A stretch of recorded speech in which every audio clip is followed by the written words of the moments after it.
मौसम 29 के सभी दर्शकों को बाबूलाल बिश्नोई का नमस्कार। दोस्तों, आज शनिवार 30 सितंबर है। इस वीडियो में हम बात करेंगे भारत में बनी हुई मौसमी प्रणालियाँ और इनके प्रभाव से कहाँ-कहाँ बारिश संभव है। इसके अलावा हम बात करेंगे मानसून सीजन की गणना 1 जून से 30 सितंबर तक मानी जाती है और इस बार मानसून लगभग 6% कम रहा। पश्चिमी उत्तर प्रदेश, पश्चिमी राजस्थान में वर्षा की कमी देखने को मिली। शेष भारत में मानसून सामान्य देखने को मिला।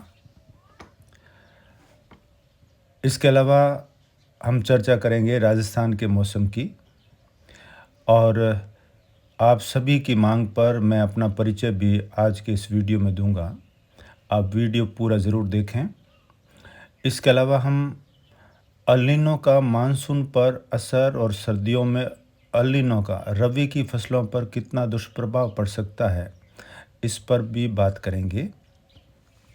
तो दोस्तों, आइए अब हम बात करते हैं संपूर्ण भारत के मौसम की। इस समय जैसा कि आप मैप में देख पा रहे हैं कि अरब सागर में कोल्हापुर के पश्चिम में एक कम दबाव का क्षेत्र बना हुआ है और दूसरी ओर बंगाल की खाड़ी में बांग्लादेश के चट्टगांव के दक्षिणी पश्चिम में भी मजबूत लो प्रेशर बना हुआ है। इन मौसमी प्रणालियों के कारण अगले 2-3 दिन कोंकण, गोवा से लेकर मुंबई, औरंगाबाद, नासिक, मराठवाड़ा और विदर्भ में तेज़ बारिश की संभावना है। इसके अलावा सौराष्ट्र से लगाकर केरल तक संपूर्ण पश्चिमी घाट पर वर्षा की संभावना है। दूसरी तरफ बंगाल की खाड़ी के लो प्रेशर से पश्चिमी बंगाल के क्षेत्र, बिहार, पूर्वोत्तर के सभी राज्य, झारखंड, उड़ीसा से विशाखापट्टनम और हैदराबाद तक तेज़ वर्षा के आसार अगले 3 दिन तक बने रहेंगे।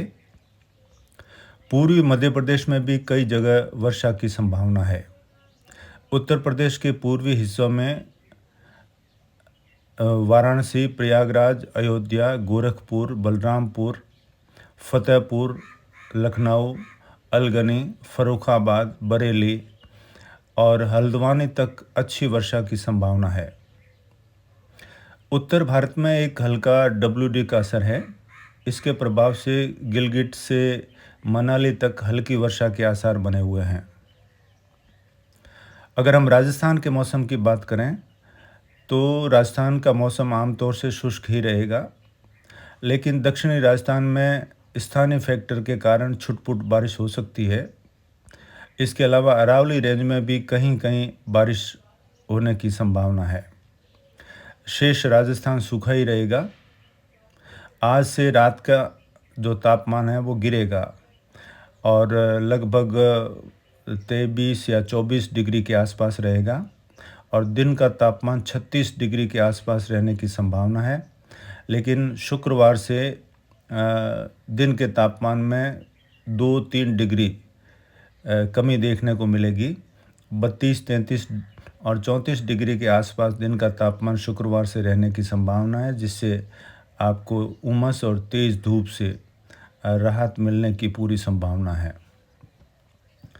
और राजस्थान में आने वाले 4-5 दिनों में संपूर्ण राज्य से मानसून विदाई ले लेगा और मौसम विभाग जल्द ही इसकी घोषणा करने वाला है। दोस्तों, आपके कमेंट आते हैं कि मैं अपना परिचय दूं। कई दोस्त बार बार ये कमेंट करते हैं, तो आइए जानते हैं हमारा परिचय। मेरा नाम, जैसा कि मैं कभी कभी बताता हूँ, बाबूलाल बिश्नोई है। मैं राजस्थान के जोधपुर ज़िले के फींच गांव का रहने वाला हूँ।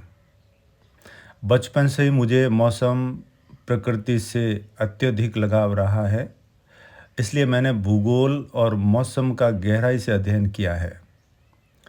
बादल कैसे बनते हैं, मानसून क्या होता है, वेस्टर्न डिस्टर्बेंस क्या होते हैं, लो प्रेशर क्या होता है, सर्कुलेशन क्या होता है, वेल मार्क लो प्रेशर क्या होता है, डिप्रेशन क्या होता है, साइक्लोन कैसे बनते हैं, जेट स्ट्रीम क्या है, पूर्वी जेट क्या है, पश्चिमी जेट क्या है, अल नीनो क्या है, लाल नीना क्या है, आईओडी और एमजो क्या होता है, इन सभी चीज़ों के बारे में विस्तार से मैंने अध्ययन किया है और तब से मौसम के प्रति मेरा रुझान बढ़ता ही गया।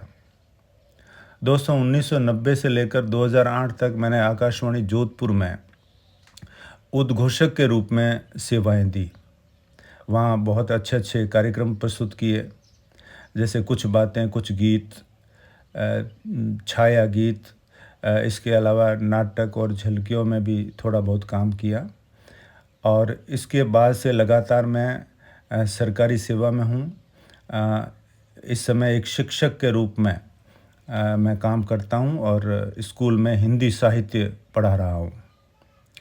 ज्योग्राफी और मेट्रोलॉजिकल डिपार्टमेंट में गहन रुचि और अध्ययन के साथ साथ मुझे घूमने फिरने, साहित्य, धर्म, समाज सेवा और अध्यात्म में मेरी गहन रुचि शुरू से रही है।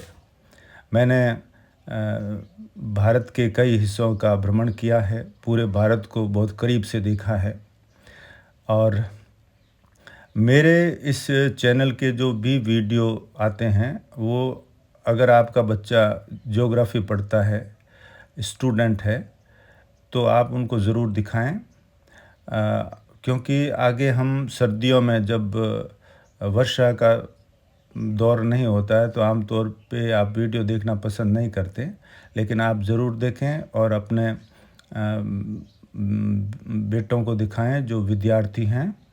तो आने वाले समय में हम कई प्रकार की मौसमी प्रणालियों की चर्चा करेंगे, जिसमें ख़ास तौर से भूगोल के छात्रों को बहुत लाभ होने वाला है।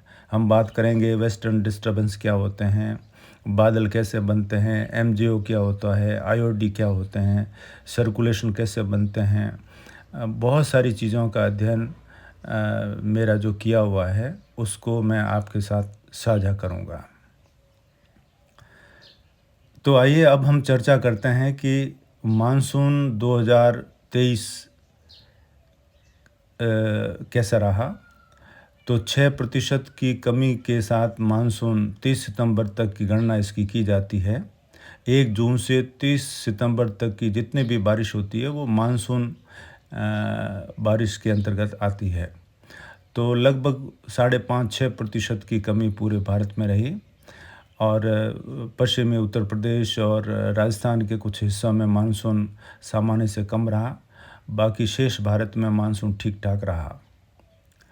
और इस मानसून में अल नीनो का प्रभाव देखने को मिला।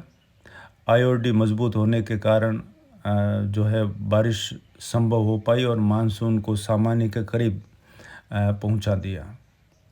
लेकिन दोस्तों मौसम वैज्ञानिक मानते हैं कि अल नीनो का प्रभाव मार्च 2024 तक बना रह सकता है। और अल नीनो का पॉजिटिव होने पर क्या होता है कि मध्य और पूर्वी प्रशांत महासागर के तापमान सामान्य से अधिक हो जाते हैं।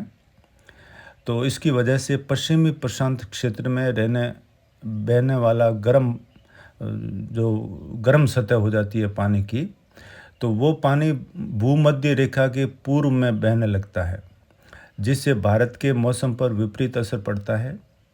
गर्मी बढ़ती है, मौसम शुष्क रहता है।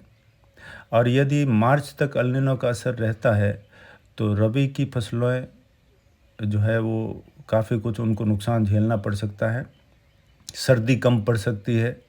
लेकिन दूसरे कई ऐसे फैक्टर हैं जो इसके असर को निष्प्रभावी कर सकते हैं। आगे की वीडियो में हम इन सभी फैक्टर्स की बात करेंगे जो अल नीनो के प्रभाव को ख़त्म करें और हमारी की रबी की जो फसल है वो शानदार हो।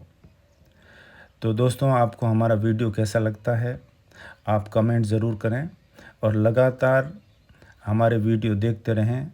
आपका बहुत बहुत आभार। जय हिंद।